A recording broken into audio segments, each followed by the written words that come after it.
Bom dia, bebês, boa tarde, bebês, boa noite, bebês. Não sei que horas que vocês estão assistindo isso, então eu vou fazer uma saudação total para qualquer hora do dia.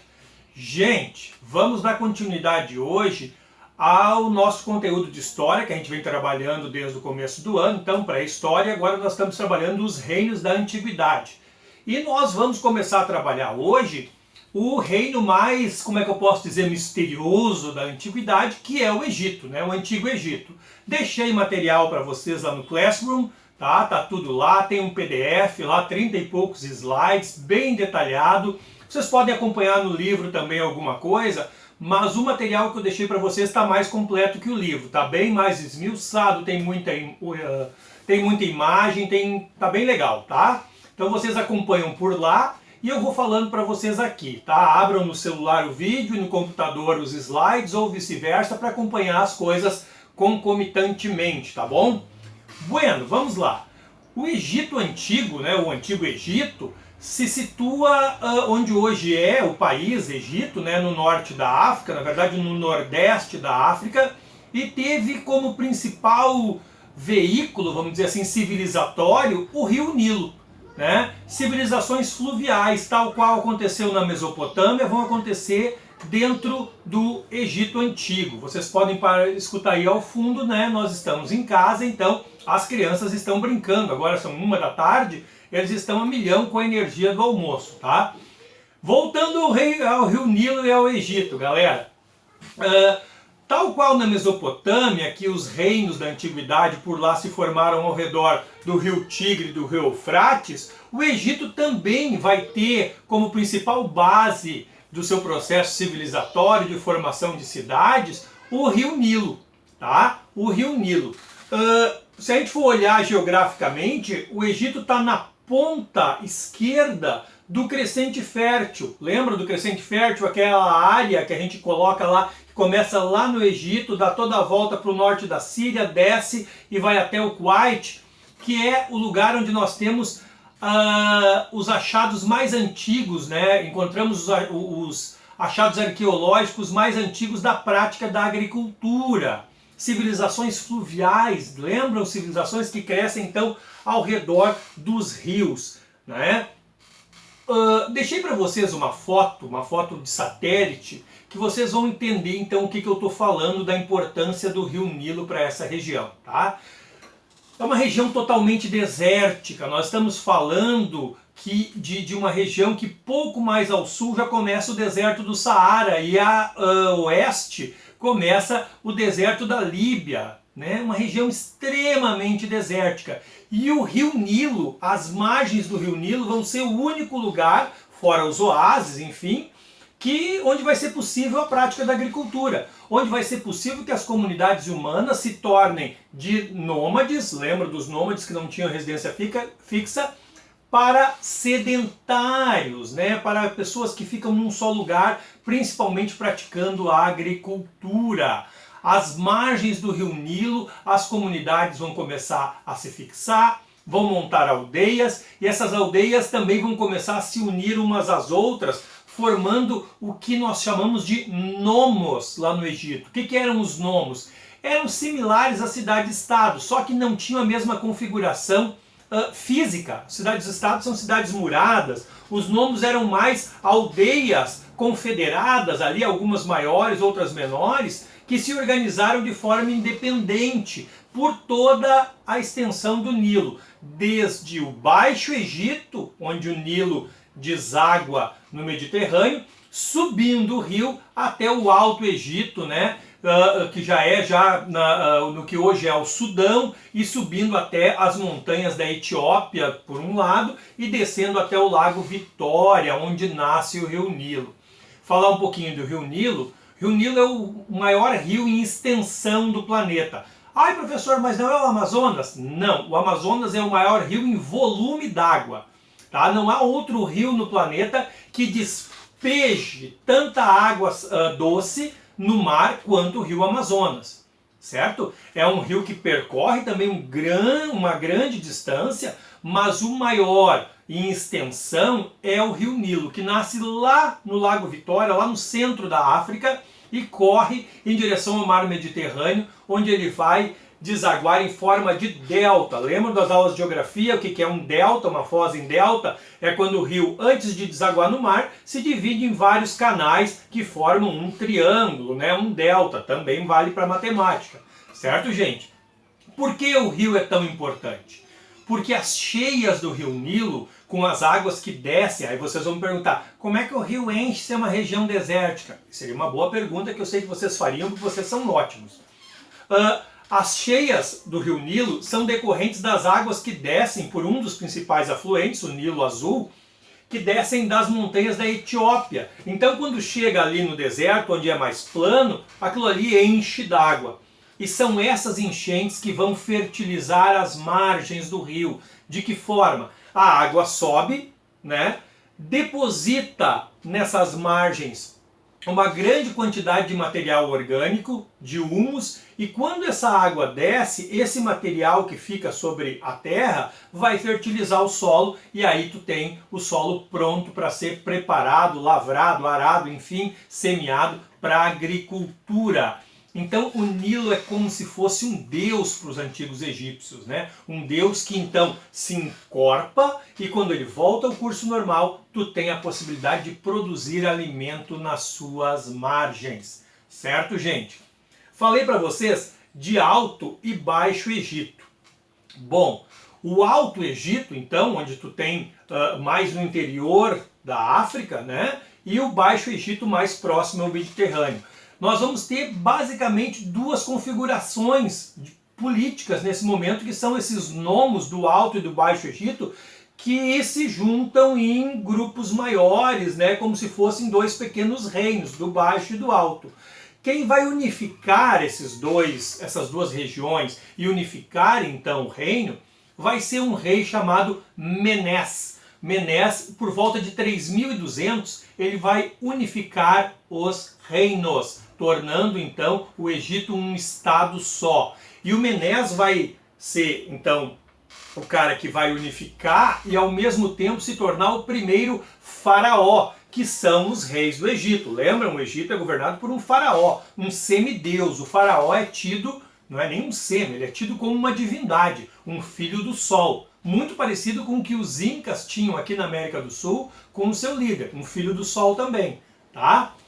O Menés vai ser o primeiro faraó e vai então iniciar, né, esse processo que vai durar cerca de quase, então, vamos dizer assim, 2.500, 3.000 anos de civilização egípcia como império, né? São cerca de 31 dinastias. O que é uma dinastia? Eu sou faraó, o meu filho vai ser faraó, o meu neto vai ser faraó, o bisneto, ou então do mesmo grupo político, do mesmo grupo familiar, um sobrinho, um primo, enfim. São 31 dinastias e 440 faraós mapeados na história do Egito. Então, assim, gente, é muita história para a gente estar vendo aí em 30 minutos. Se vocês querem se aprofundar mais, tem um material vasto, mas sempre vão atrás de material assinado e com embasamento científico, porque o Egito é um dos temas históricos com maior número de coisas excêntricas, esotéricas, o poder das pirâmides, eram os deuses astronautas, mas isso aí é coisa que vai contra a ciência. E nós somos cientistas, nós somos estudantes, professores, estamos aprendendo a fazer ciência aqui na escola, tá? Voltando então, o Menés vai unificar os reinos. E um dos símbolos dessa unificação está na coroa do faraó. Dentro, na parte de dentro da coroa, é uma coroa que não é igual aquelas coroas que a gente está acostumado a pensar, aquela coroa medieval, né, com pontinhas, mas a parte central da coroa é como se fosse um grande capuz branco. E a parte externa dela é sei lá, tipo uma diadema, alguma coisa assim, vermelha. O que representa isso? A branca representa o Alto Egito e a vermelha o Baixo Egito. Quando tu unifica as duas coroas, quer dizer então que tu unificou o reino e tu governa sobre as duas regiões. Esse é o Menés, o cara que vai unificar, né? E vai se tornar o primeiro faraó. Faraó então é um rei ao mesmo tempo e um deus, o maior sacerdote do Egito. Aí tu junta política com religião. Tem gente que até hoje quer juntar isso, que hoje em dia é uma coisa muito perigosa. Mas a época dos primeiros estados, isso era muito comum. O que é isso? É uma teocracia. Deixei lá para vocês o conceito de teocracia, que vem do grego theos, Deus, e kratos, força, poder, o poder da religião, ou seja, um poder político que se funde, se confunde, se unifica, não tem como desassociar do poder religioso. O faraó é um monarca, é um rei, mas ele também é um deus e é o maior sacerdote. Então tu tem uma monarquia teocrática, que vai ser o que vai caracterizar o Antigo Egito. Falei para vocês, são 31 dinastias, 440 faraós, desculpe. Esse tempo todo pode ser dividido em 3 fases principais, o Antigo, o Médio e o Novo Império, e entre cada uma dessas fases nós temos ainda períodos intermediários. Pensem que o Antigo Império começa em 3200 e o Novo Império vai terminar em 525 a.C. Galera, isso dá quase 3.000 anos de história só como império. Pensem que a civilização cristã, como nós conhecemos, tem quanto? 2020 anos. Nós estamos no ano do nosso Senhor Jesus Cristo, de 2020. As pirâmides estão mais longe de Jesus Cristo do que nós. São anteriores 2.200, 2.400 anos antes de Cristo. Só para vocês terem uma ideia da temporalidade disso e de que essas estruturas atravessaram todo esse tempo. Então, vamos dividir em 3 períodos principais. O Antigo Império, que começa com Menés e vai até cerca de 2300 a.C., que vai ser o período da consolidação do Egito como um grande império teocrático, com o faraó, essa figura mítica e divina, e que vai ser o momento então que vão ser construídas as grandes pirâmides, o maior símbolo do Egito, né? Quando a gente pensa em Egito, logo vem pirâmides e múmias e a esfinge, né? O maior complexo de pirâmides que nós temos, as maiores, estão no complexo de Gizé, junto com a esfinge, que é aquele leão com cabeça de gente, uma escultura monumental. Só para vocês terem uma ideia como é que a importância dessas construções, a grande pirâmide de Gizé, a pirâmide de Quéops, ela vai ser a maior estrutura construída pelo ser humano até 1311. Pensem comigo, ela foi construída lá por 2.400 a.C., por 3.500 anos, pelo menos, ela vai ser a maior construção feita pelo ser humano, a mais alta construção. Tá? Para que elas serviam? Elas eram sarcófagos, elas eram cemitérios, elas eram tumbas dos faraós. Ao invés de tu ter lá a tua sepulturazinha lá, né, que é a parte que nos cabe desse latifúndio, como já dizia João Cabral de Melo Neto, procure João Cabral de Melo Neto, Morte e Vida Severina, baita clássico da literatura brasileira. Olha o professor já indo para o lado da literatura. Voltamos.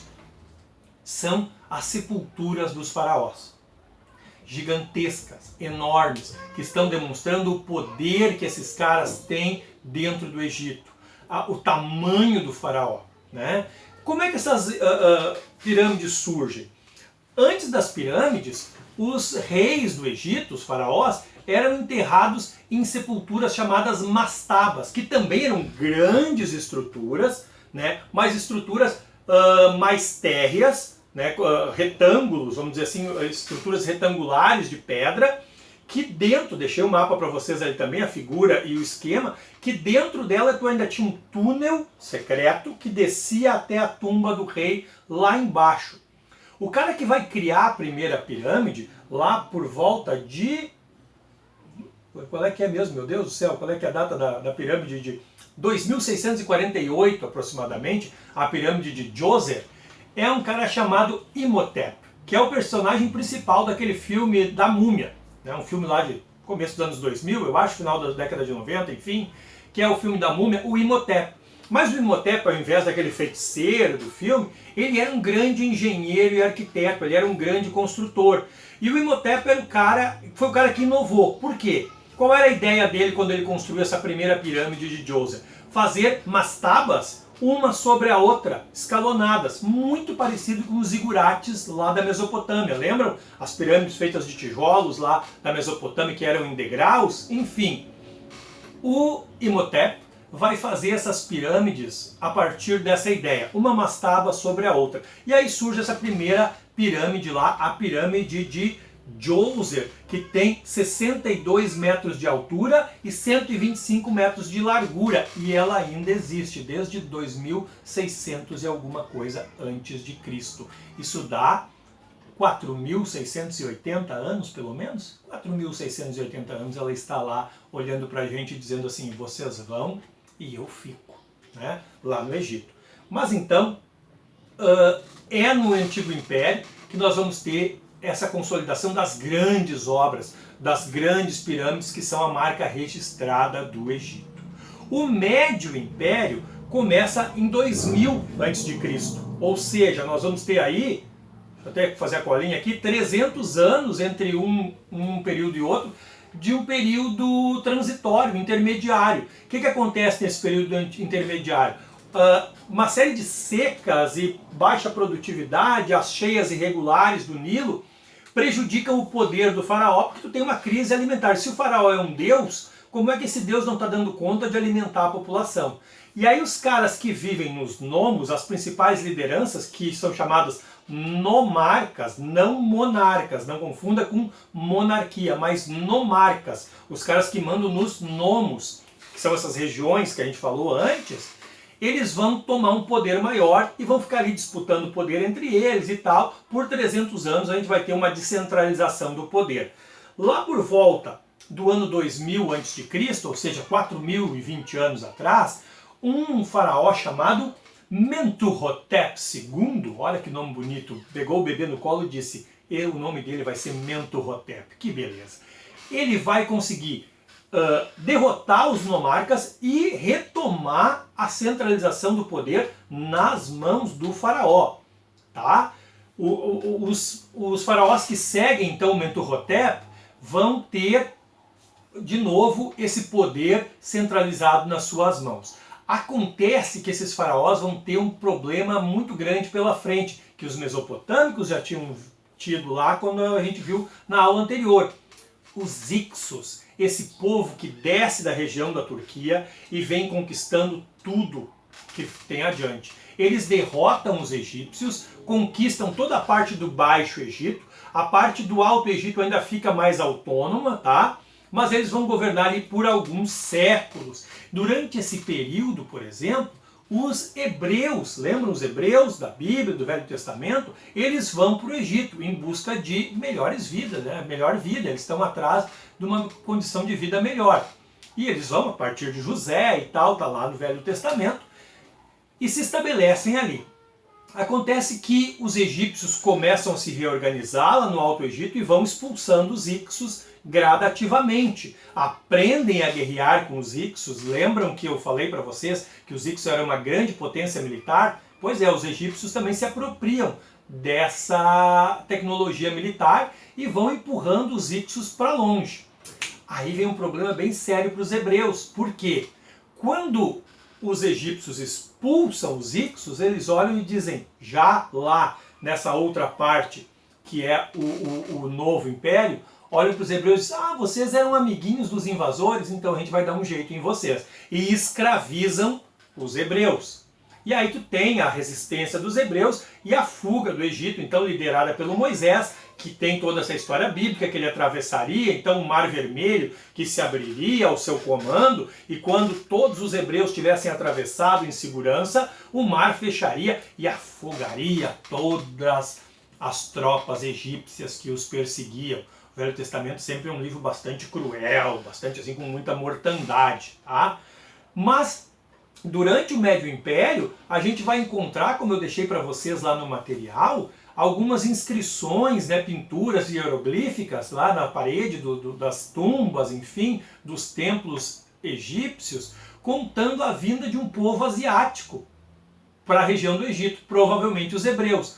Ao mesmo tempo que nós temos múmias que chegam até nós, uma cabeça mumificada, eu coloquei lá para vocês, de um rei que tem um nome muito estranho, que eu vou tentar reproduzir para vocês, que é o Sequenenre Tal, né? Sequenenre o Tal, que vai ser o último rei, então, da resistência contra os Hicsos da cidade de Tebas. E ele vai ser morto a machadadas pelos Hicsos numa batalha. E essa cabeça vai ser mumificada, a cabeça do rei vai chegar até nós hoje, uma cabeça aí com seus 4.000 anos, mumificada. Então, são vestígios desse período do Médio Império, que então vai ser sucedido pelo que a gente chama de Novo Império. O Novo Império é um período mais curto para os padrões egípcios, 1580 até 525, pouco mais de 1000 anos, né? Ora, que são 1000 anos.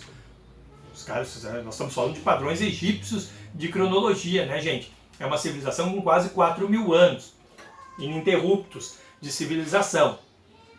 No Antigo Império, então, nós vamos ter as figuras como Ramsés no Antigo. Desculpa, gente. No Novo Império, nós vamos ter figuras como Ramsés II, um dos grandes faraós que encontraram as tumbas dele agora no século XX, foram estudadas, enfim. E é o cara que vai construir o templo no Vale dos Reis, em Abu Simbel, que é um dos templos mais majestosos do Antigo Egito, que tem aquelas 4 figuras sentadas do próprio Ramsés II, da sua família, de alguns deuses que se confundem com os faraós, porque afinal de contas eles também são divindades, né? Lá no Vale dos Reis. Se eu não me engano, foi essa estrutura que teve que ser levada quando fizeram uma grande represa chamada Assuan. Toda essa estrutura, que é gigantesca, foi cortada em blocos como um gigante quebra-cabeça e foi levada para uma parte mais alta que não seria alagada e foi totalmente reconstruída lá. Agora, há pouco tempo atrás, numa obra de engenharia impressionante, né, de engenharia, de arqueologia lá no Egito moderno. Bueno, falamos então de sociedade egípcia, também numa pirâmide. O Egito é cheio de pirâmides, Novo Hamburgo também foi um tempo atrás com as pirâmides financeiras, só que essas aí eram muito falcatruas. Nós estamos falando de pirâmides egípcias, de tumbas do faraó, e de pirâmides sociais, na ponta da qual, no topo da qual estava quem? O faraó. O faraó porque ele é um deus encarnado em um rei. Ele é o filho do sol, ele está acima de todos os outros mortais. Abaixo do faraó nós temos os sacerdotes, né, que são incumbidos pelo faraó de prestar os serviços aos deuses, centenas de deuses que os egípcios tinham, assim como os governantes das províncias e os grandes chefes militares. Abaixo dessa galera estão os soldados. Depois nós temos os funcionários reais, os escribas, que são os escrivães. Escrivães ou os escrivãos? Agora fiquei em dúvida. Professores de português, por favor, corrijam este belo professor de história.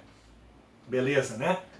Os escrivãos, então, os escribas, esses caras são os caras que relatam em folhas de papiro, que é o antepassado do nosso papel, que é um trançado de fibras vegetais, batido, prensado, que vira então como se fosse uma página mais dura, e ali eles escrevem, registram, por exemplo, todas as colheitas, registram a vida dos reis, registram as atividades dos sacerdotes, que tudo isso está junto dentro da sociedade egípcia. Tanto a produtividade quanto a vida dos faraós, tudo isso tem a ver também com a religião, né? Porque nada ali acontece por acaso, tudo tem um fundamento religioso. A vida dos egípcios ela é comandada pelos aspectos religiosos.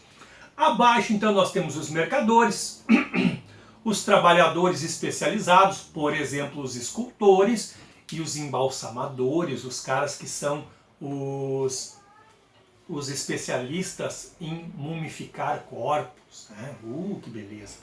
Abaixo dessa gente, nós temos os camponeses, a maior mão de obra, a maior força de trabalho do Egito, né? Que são os camponeses, que além de arar, semear os campos, nas épocas de cheia, as épocas então que o Nilo está cheio, eles trabalham nas obras públicas. São eles que vão construir os grandes templos, as grandes pirâmides, os grandes edifícios administrativos no Egito.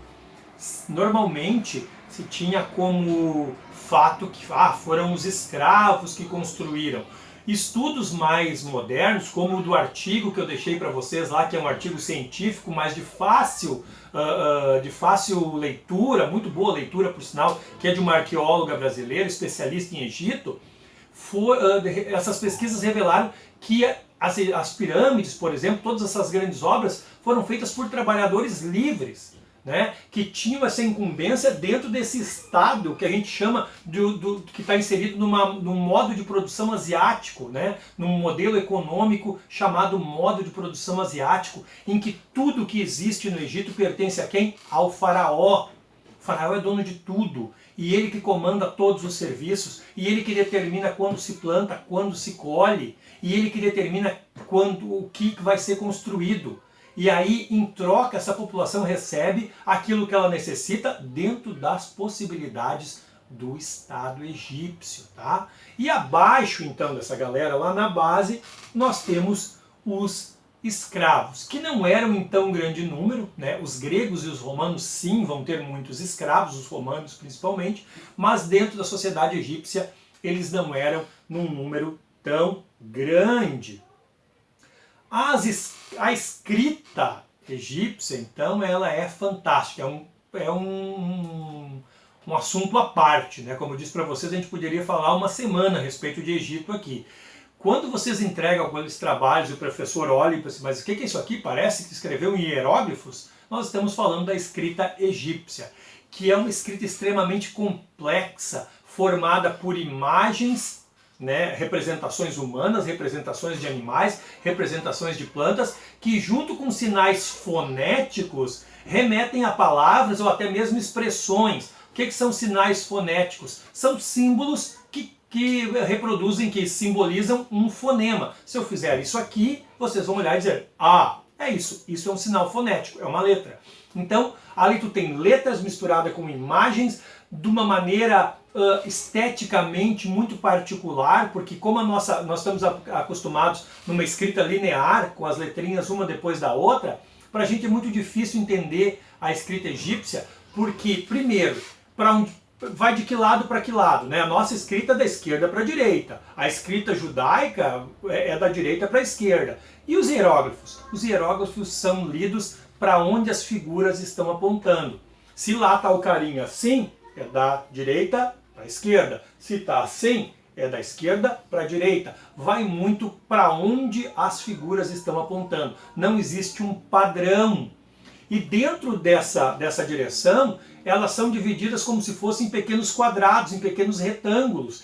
E as imagens e os símbolos fonéticos são colocados ali dentro de uma maneira esteticamente muito simétrica, para que fique bonito esteticamente. Ou seja, é uma escrita que prima muito mais pela beleza dos seus caracteres, do que de um padrão, né, de escrita. Por isso é tão difícil. Ela foi desvendada, decifrada no século XIX, durante décadas foi estudada uma pedra, né, a Pedra da Roseta, trazida do Egito pelas tropas de Napoleão Bonaparte, lá em torno de 1799, 1800, depois entregue aos ingleses, e ali foi trabalhado muito até que se conseguiu desvendar a escrita dos egípcios. Deixei para vocês lá no material um trecho do Livro dos Mortos, que conta todo o processo do que acontecia depois da morte, né? Que esse é um outro aspecto que daria um mês de aula, que é a religião dos egípcios, né? O faraó, filho do sol. Qual sol? Amon-Ra ou Amon-Ra? Como assim, professor? Um grande deus chamado Amon-Ra, né? Que depois de muito tempo, nós estamos falando de uma cultura de 3.500 anos, não se esqueçam disso. Tu tem um deus chamado Amon, que é localizado em Tebas, é o principal deus da cidade de Tebas, mas tu tem um deus muito mais ancestral, que é Ra, que é o disco solar, né? Quando tu junta os dois, tu tem essa divindade Amon-Ra, que é o deus criador, civilizador de todo o Egito, é o principal, o pai dos deuses, né? O Amon-Ra.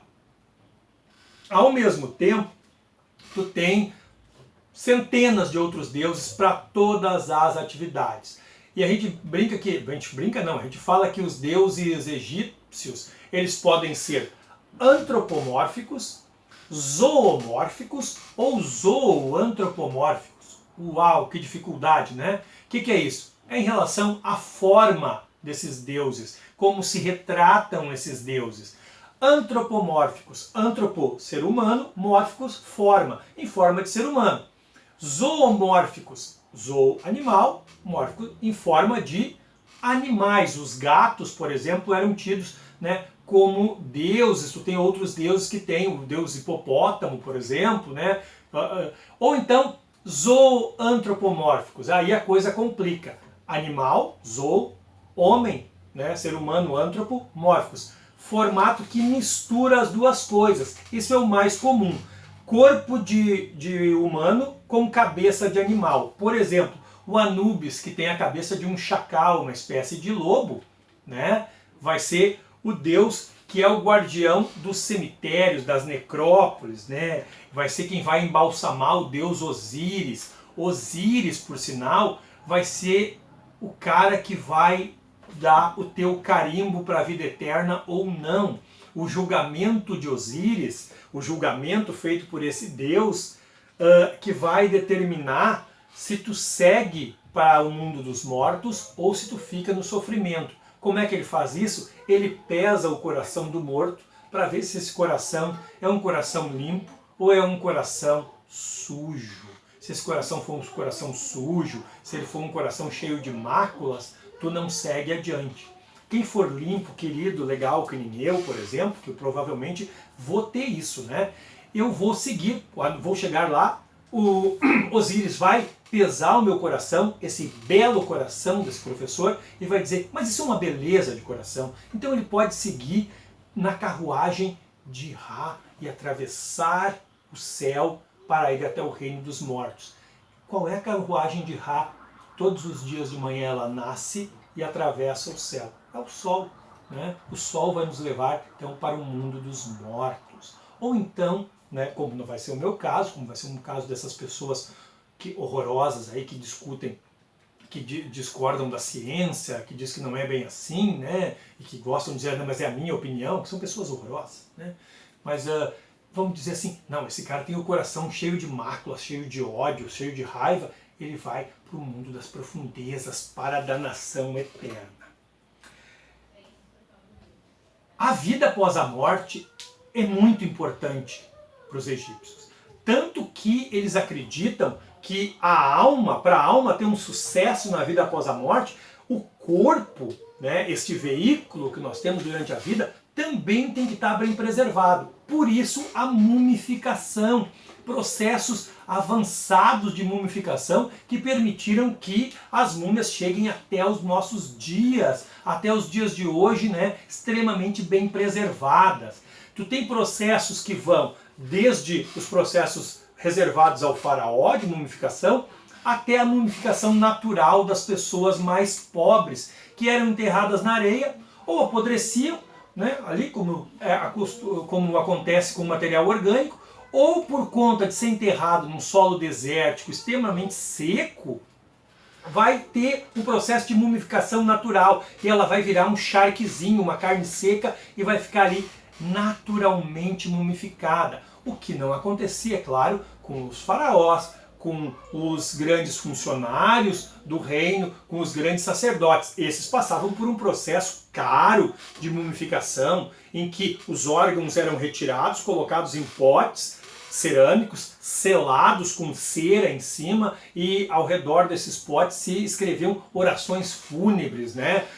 Se escreviam, por exemplo, as vantagens, né, as qualidades do morto. O coração, tido então, né, como principal centro de sentimento e razão do ser humano, era colocado num pote diferenciado. Para quê? Para depois poder ser pesado lá no outro lado, no julgamento de Osíris. Interessante, o cérebro eles não davam muita bola. Por quê? Porque quem comandava tudo era o coração. Eles não tinham esse dilema que a gente tem no mundo moderno, tipo, o meu coração me diz uma coisa, mas o meu cérebro me diz outra. Não, ali eles não tinham isso, o coração é que mandava em tudo. Tanto é que o cérebro era arrancado, retirado, fisgado com um gancho que eu enfiava pelo nariz do morto, fisgava ele lá e ia puxando. Para mim, né, ia ser muito fácil, porque eu tenho essa pequena entrada aqui para os ganchos. Eu podia entrar aqui com uma bazuca, né, para tirar meu cérebro. Mas eles retiravam o cérebro e depois injetavam produtos para dissolver o resto que tinha e limpar o interior da caixa craniana. Depois que eram retirados todos os órgãos do morto, feito então as devidas guarnições desses órgãos, esse morto era salgado, coberto com betume e deixado por em torno de 60, 45 dias para drenar, para ele tirar todo o líquido. Depois ele era passado óleos cheirosos no interior do corpo para ficar bem bonitinho, bem cheirosinho, fechado, enrolado em faixas, em centenas de metros de faixas de linho e colocado dentro do seu sarcófago. Aos faraós, nós tínhamos às vezes 4 ou 5 camadas de sarcófago. O que é o sarcófago? É o caixão dos caras. Tu coloca no primeiro caixão, aí tu coloca no outro mais elaborado, no outro e por final tu coloca naquele gigante, feito por exemplo de ébano, uma madeira que eles traziam lá do centro da África, que é dura como uma pedra, pesada e com detalhes todo em ouro, com a cara do morto ali, os símbolos de poder. E esse caixão, esse sarcófago era reservado então dentro de uma sala, né, com os principais objetos do morto. Algumas pesquisas perceberam, por exemplo, que um dos faraós mais famosos, o faraó menino Tutankhamon, ele tinha um problema numa perna, que ele tinha quebrado o pé, umas coisas assim, os dedos estavam todos tortos, e foram encontradas mais de 50 muletas, bengalas ao redor do seu caixão. Era uma coleção de bengalas que esse rapaz, esse menino tinha. Né? Por quê? Porque todas as coisas pessoais são colocadas ali junto. Inclusive os animais de estimação são mortos e embalsamados da mesma forma e colocados ali junto com o morto. Certo, gente? Gente, para hoje é só. Falamos pra caramba, falamos rápido porque o assunto é muito extenso e muito bacana. Leiam o material que eu deixei para vocês, leiam o artigo que eu deixei para vocês, assistam esse vídeo, façam anotações. Sexta-feira a gente conversa pelo Classroom, tá bom? Pelos Hangouts, tá bom? Vou marcar direitinho o encontro. Beijo, boa semana, tô morrendo de saudade de vocês. Agora vem aquele momento que todos esperavam, que é quando o Sor se levanta e vai desligar a câmera.